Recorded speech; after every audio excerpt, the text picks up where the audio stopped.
How about you just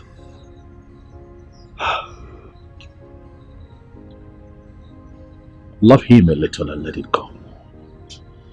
Tomorrow he's pregnant with so many possibilities. You don't have to be with him if you don't want to, but he can be your family friend. He is still the father of your child. Please. Please.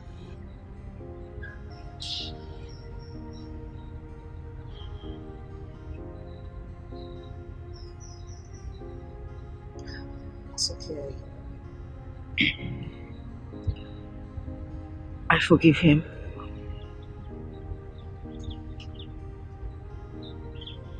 Thank you.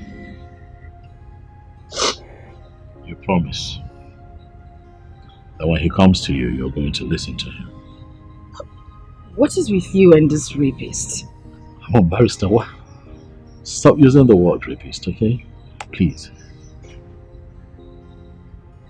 I want you to promise me again that you would hear him out when he comes to you. Listen to what he has to say. You never know.